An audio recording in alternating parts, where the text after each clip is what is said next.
Hello, everybody, and welcome to a brief introduction and in-service on the new Mindray Me8. These machines are very powerful and have many more capabilities than the previous ultrasound machines, and as such, they have more buttons and more controls, which can be a little intimidating to a new user. Luckily, most of these complicated features can be ignored for now. Instead, focus on the basic controls that we will go over here. There is a quick reference card on the back of the machine if needed, and we will also post links to a comprehensive video that Mindray will be releasing shortly.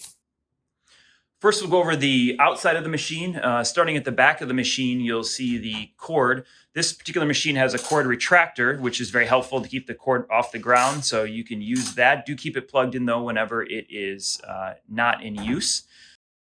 Also on the back of the machine, we have the triple transducer disconnect. Please keep these probes connected at all times. The cords of the probe should go over the metal edging, which will keep them off the ground from dragging. Also on the back of the machine, we see the connector for the external battery. The machine has both an internal and external battery, which dramatically improves its battery life. As a matter of fact, it'll do about 8 hours of scan time when the external battery is attached. So do keep that connector on and connected the whole time. Now rotating to the front of the machine, we see the power button on the far left side there. This is just a simple tap. Most of the time, the machine will be in standby. All you have to do is just open the screen in order to turn it on. However, if it does fully power down, it takes about 30 seconds to power up. So just hit that button, it'll power on. Now moving to the front of the machine, we see multiple storage trays. The lower storage tray is going to be for cleaning supplies and IV start supplies. The next tray up will be for gel. And then also on the front of the machine, we see the button for raising and lowering the machine. It can go down pretty far and raise up pretty high, so do keep your proper ergonomics. And then also on the top panel of the display, there is a battery indicator. If you swipe your hand across the display, it'll tell you how much battery is in both internally and in the external power supply. All right, now let's go over the work surface. There's going to be some keys that you need to know. The machine itself has more capability than our previous machine, but I'll show you how easy it is to use in its most basic form. So first button you'll need to know is the depth button. That's for adjusting your depth on the screen. You have your first dial, which is your gain dial. That's going to adjust the overall gain of the image. Your freeze key to freeze the image, and that'll allow you to swipe back and forth on your touchpad to go through your cine loop. Your B key, which is probably the most important key on the keyboard, is your rescue key. If you ever find yourself lost in a menu and don't know how to get back to scanning, you can just hit the B key and it'll take you out of all imaging. Your modes up above are P for power Doppler, C for color Doppler. Across on the other side, we see pulse wave Doppler at the top, and then M for M mode. In the center of the keyboard is your touchpad. It is a clickable touchpad. In order to access the cursor, you hit the cursor button over here.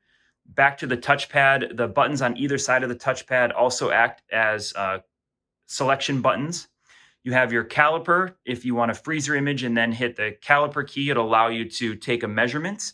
And your measure key on the up just above and to the left is where you enter your calculation package for whatever mode you're in. So if you want to measure a crown rump length or an ejection fraction, that measure key is going to be what gets you there. Other than that, we have the P1, which will save a 5-second prospective clip. And then the other side of the keyboard, we have the save image, which will save a still image. All right, now zooming in on the touchpad piece. So just below the screen, that area is a touchpad. So you can swipe from the right, and that will access your main functions within the ultrasound machine. Or you can swipe back left, and that'll take you to your scan surface. The most important button is in the upper left-hand corner. That's your probe selection button. Once you select your probe, it will then give you access to different exam types.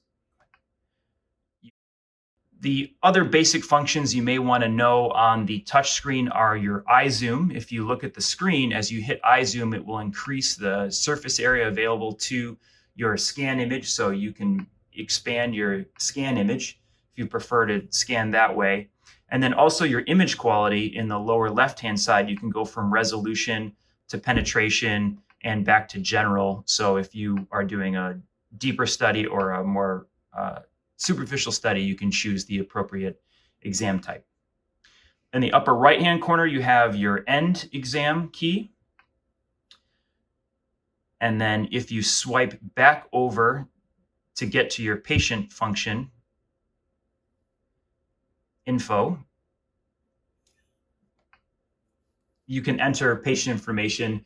We request that you enter at least the first and last name and the operator, which is over on the right-hand side there. Once you've entered your operator once, if you click on it, it will show you your name and you can select it easily.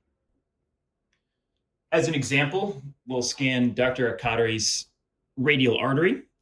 So first we'll select our probe. We'll choose our linear array probe. We'll do peripheral vascular. And one of the things I want to point out about this linear array probe is that it actually has buttons on it. So it can adjust the depth by going up and down. And you can adjust the gain up and down by holding, and the gain will increase and the gain will decrease. So that's one of the new functions on this machine. So once we've selected our probe and selected our exam type, Dr. Akadari will begin scanning. In order to adjust our depth, I will hit the button up to decrease our depth. I'll turn the knob in order to increase our gain. We can turn on color flow to see the Doppler flow within his radial artery. We can also adjust the size of the gate by clicking this button, and then we can change the size of the Doppler gate that we're interrogating. If we wanted to measure heart rate, for example, we were doing a baby, you can hit the M mode key. Your cursor can move over the fetal heart rate, hit M mode again. And then if you wanted to measure the fetal heart rate, you would hit freeze once you had a nice tracing, hit measure heart rate, and then go from one peak to the next, and that'll give you your fetal heart rate. Other functions, again, you may want to use are the eye zoom feature, which expands the scanning area of the screen. So you can see our image has dramatically increased in size, although we've lost some of our review images over on the side. And the other feature, again, is image quality. Right now we're in resolution. If I click it, it'll go to general, and again, it'll go to penetration. So those are the basic functions of the ultrasound machine. The other thing I wanted to point out is to ensure you're using the correct cleaning products. I will update this video with what cleaning products we are going to be using. More than likely, we'll be using Sono wipes. However, we're still identifying the correct procedure. What you really want to be careful with is not to use gray or purple top wipes on the screen.